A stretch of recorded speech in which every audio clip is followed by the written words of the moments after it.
Claudia Wyatt, who is the CEO of Claudia Wyatt Coaching. Claudia's mission is to empower and inspire people to believe in themselves. She has coached high-performing teams for over 20 years. Welcome to the stage, Claudia.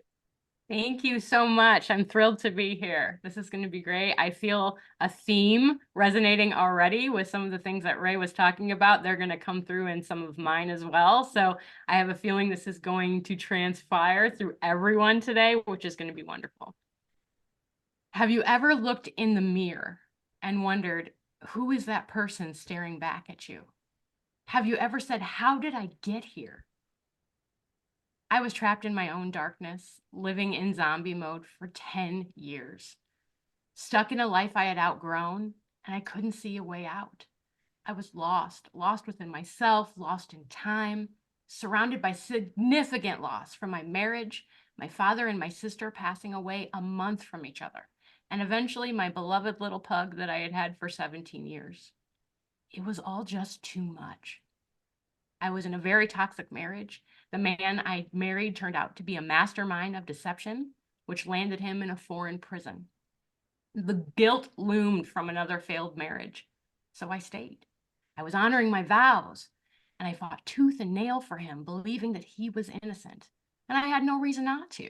He had never lied to me, or so I thought. Depleting all of my money and myself, I was refusing to see the real person right in front of me, refusing to believe the truth that was being revealed, that the man I was married to was a phony, that I was a mark. I continued to feed those lies, putting up with his toxicity, his lies, his abuse, his betrayal. It almost destroyed me. I would muster up enough energy every day to go to work. I knew I had to take care of myself. I had bills to pay. I had a dog to take care of. Giving up was not an option. So I would go, putting on that fake smile, pretending I was fine all day, every day. No one was aware what was really going on with me. No one had any idea how hard I was trying every day to keep it together. I was exhausted, pretending to be fine and keeping myself so busy to avoid facing my own truth. I slept, I cried, I stopped seeing friends, I barely saw my family. I was hiding from them and myself. They had no idea how deep in the darkness I really was. I was in a constant battle with myself on the inside. As soon as I was by myself, the tears would fall. Finally able to let my guard down because I wasn't in front of any people. In my car, in my house, I would get in and I would cry. I didn't listen to music for 5 years. I had never felt this way before. And I kept saying, what's wrong with me? Why can't I just snap out of it? I had been through so much, but I didn't know how to deal with it. I didn't know how to talk about it. I didn't come from a family that did the work or talked about their problems. They just shoved everything under the rug, which trained me to do the same. I didn't know any different. I thought this is what you do. It'll just go away. It didn't. And I was trapped in the dark. Who was the person looking back at me in the mirror? I didn't know her. I didn't recognize myself. I didn't know why I was feeling this way, and I didn't know how to deal with it. I became very good at pretending I was fine. I hid. I took myself away from everything and everyone because it was easier than facing my fears. It was easier than telling the truth. It was easier than facing the pain. But what I didn't realize was that it was taking pieces of me. I was exhausted pretending everything was okay. I had walled myself up in a fortress to protect myself. I didn't have enough strength to figure it out. The lights on my path were out. Most nights I cried myself to sleep. This went on for years. And I remember thinking, how do I have any tears left? I was lost in the noise, but I couldn't hear anything else. I just cried and slept, laid on the couch until I went to bed. I was never a person that was a big crier. I wasn't in touch with my emotions. I only knew how to express 2 emotions, excitement and anger. But now I was on a roller coaster of emotions and I couldn't get off the ride. I didn't know how to turn it off. They were taking over. And all day, every day, for years, I just kept thinking, this can't be as good as it gets. This can't be the rest of my life. Drowning in sorrow and guilt and shame and judgment. continuing to give all of myself to the point of sacrifice, running myself ragged because I was not willing to face my truth, staying too busy to avoid reality. I threw myself into work, and it became my greatest distraction. I took on other people's needs to fill the void in my own, dictating myself to being in service, becoming the fixer for everything and everyone.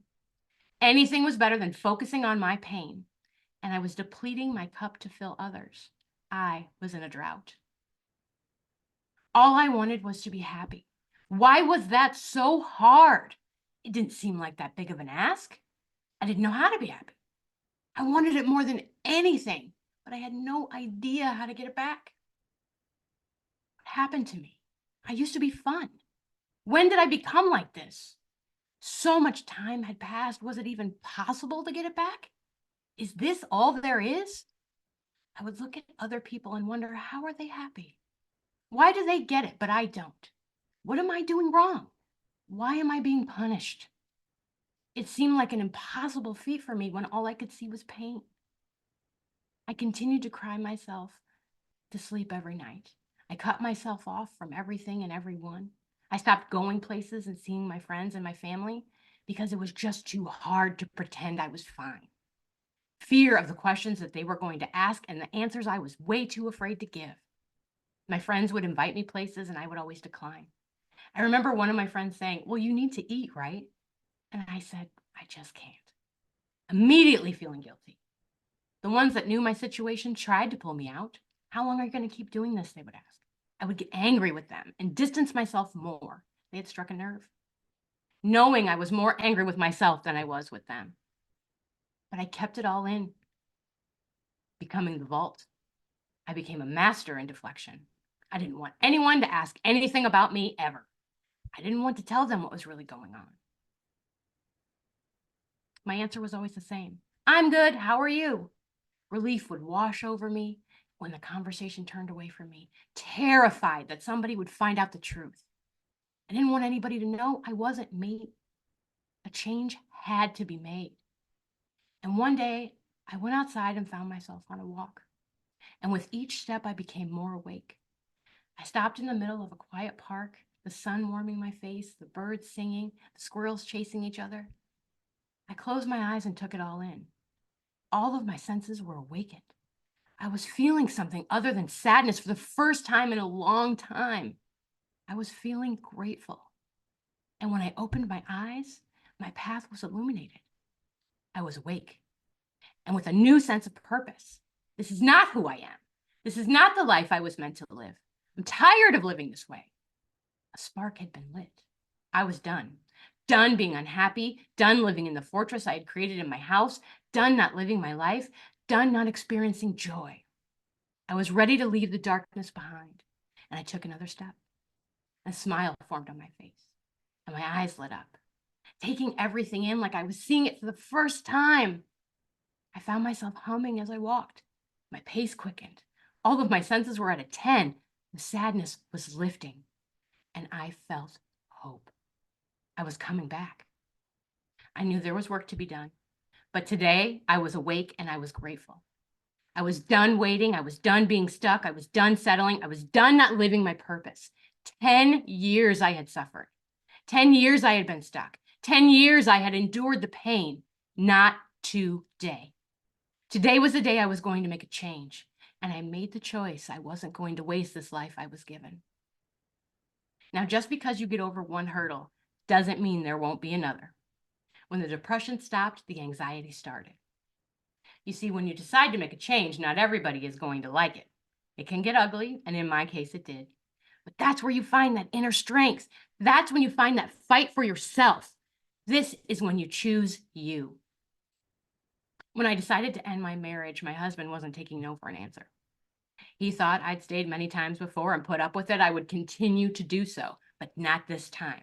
I was done. I wanted to keep it amicable. I tried to communicate as long as things would stay cordial, but I drew my line in the sand. I wasn't playing by his rules this time, and he just couldn't follow mine.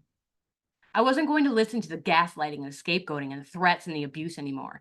He was calling, trying to get back in my head to keep a hold on me. He couldn't let it go. The phone would ring at all hours of the night, all night long, waiting for me to answer it so he could keep that hold over me. But when I didn't answer, things got worse. And every time I would hear that phone, I knew it was him. And my heart would race and my body would tense up. Worry and fear would wash over me. Worst case scenario spinning around in my head. My mind was desperately trying to go back to that default setting I had gotten so used to living in. I stopped taking the calls and I blocked the number. And another one, and another one. And finally, I had to change the number. I didn't owe him anything. I didn't have to take that. I didn't have to allow it anymore. And when I changed the number, I found peace. Peace that I had been longing for. I was off the path of destruction. And my inner critic was silent, and my inner cheerleader was loud and clear. I was ready to fight for my freedom. You see, when you decide to make better choices, to make change happen, not everyone is going to support that. They got used to the person you were, who you were for them. Putting yourself and your mental health first means cutting people and places and things out of your life that do not belong. You take belonging too far when you compromise yourself. His refusal to sign the papers was a last chance to delay proceedings and keep that hold on me. Not showing up for court to continue that control. The first time the trial was delayed, I cried. I thought I was finally to the end, but another hurdle was there for me to climb over. Another delay, another hurdle. Each time making me see clearer what I had endured. And it was finally over. Much needed release washed over me. The chains were broken. I was finally free. Another wave of emotion shot through me like electricity. This time, tears of joy streamed down my face. The spark was growing, and that hope was present, and I felt peace. There was work to be done. I had to break these patterns. I had to identify these root causes, and I had to make some serious changes. No longer was I going to live this way. No longer was I going to be someone I'm not. I had to let go of that judgment, fear, resentment, guilt, and shame. I fought hard for myself, to be myself. And it was time to break the chains holding me back and keeping me stuck. That spark was ignited and my path was lighting up. I was not put on this earth to live in the shadows, because that is not the life I want to live. Clarity came rushing in. The spotlight was cast on my purpose, and I knew what I was meant to do. It was time for me to dive into the work. I had to see the role I was playing and understand where it came from to let it go. Of those toxic, let go of those old stories. I was telling myself to replace them with commitments to myself. I was enough. I was worth it. I had to put up boundaries and stop sacrificing myself. I had to stop people pleasing and take care of myself, respect myself, honor myself. Books, courses, coaches, workbooks, seminars, energy work, acupuncture. I did it all. And I was determined to get to the bottom of my patterns and break them. I was on the path to change my life. Those problems and emotions just don't go away because you want them to. They will surface. They will lead you to struggle and suffer in all aspects of your life. You must identify the root causes and do the work to rewire your brain, to heal. Challenge those old stories and put those thoughts on trial. Stop limiting those emotions. Allow them to come, allow them to go. I had to stop allowing other people to dictate my life. It was time to get real with myself. It was time to be the change. And if I wanted a different life, I had to start participating. That commitment to myself was growing stronger than ever, and I had to face the pain to right the wrongs, learn from my past to reconnect with myself. And I vowed I would take control and reclaim my power, ready to navigate my life. I collected my thoughts and visualized my first steps, and I began to really think about the life I was meant for. No limits, no walls, no judgment. Anything is possible. I became my own inspiration, prioritizing my self-care and my mindset and digging deep into my own patterns. I unraveled those layers to recover from my past, stepping into the person I was ready to become. I believed in myself, and I mattered this time. And it was time for me to make room in my life for me. It was time for me to realize I meant something. This meant something to me. This was my fight song. This was my freedom walk. But in order to make real change, I would have to start putting these things into practice. I had to heal to grow. It was time to get real with the things I had allowed. And gratitude was the first thing I put into place. Grateful to be out of the darkness. Grateful that I had got another day to live. Grateful that the suffering had ended. Grateful for the light, to see the sun, to be outside, to hear the birds, to appreciate all the beauty around me. Grateful for that connection to myself. Later, grateful for what I had been through. Grateful from the lessons and the growth. I found my voice. I found myself. I found my purpose. Journaling became the greatest thing that ever happened to me. Writing down all my fears and worries, emotions and dreams. Writing became the voice I was able to use. And through the print, my words came to life and they gained power. They allowed me to let out all I'd been holding in, releasing my mind from the tricks it was playing on me, from the lies my inner critic was telling me, from those old stories I had adopted from being gaslit for so long. As I would write, my strength grew.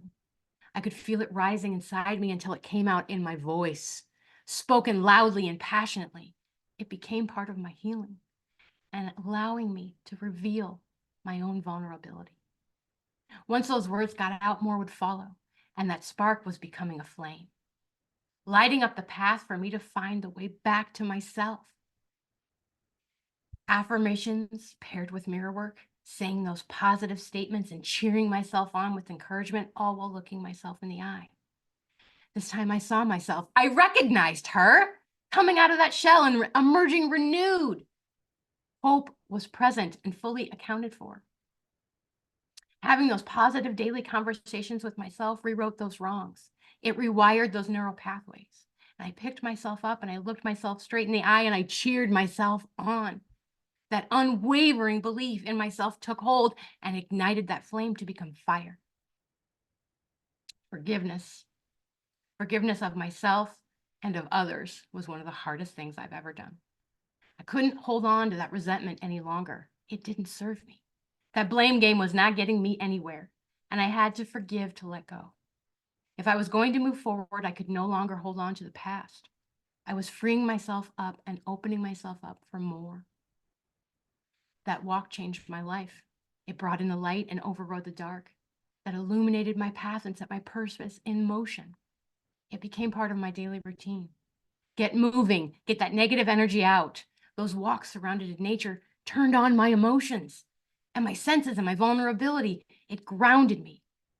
I could feel, and it felt good. All it takes is a spark for you to realize you are the flame. And that flame continues to light a fire, and it lights up the night, and it burns bold and bright, and nothing can put it out. All breakthroughs come from a place of turmoil, a place you must break free from. Learn how to ask for help. You don't have to suffer in silence. And there are people out there that want to support you. Make the choice to be the change and choose you. Take one step toward yourself and the life you want every day.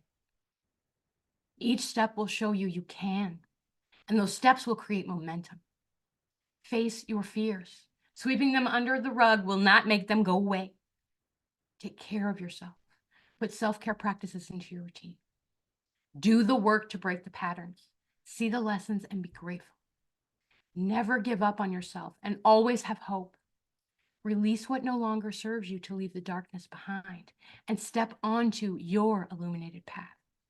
Not everyone is meant to be on your path, but they are meant to teach you something. Reflection. I didn't see my purpose until I made it through the darkness.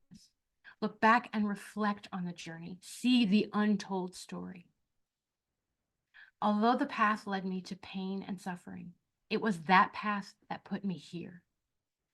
There is light at the end of the tunnel, and you can dance freely in the rain once you've conquered your own storm.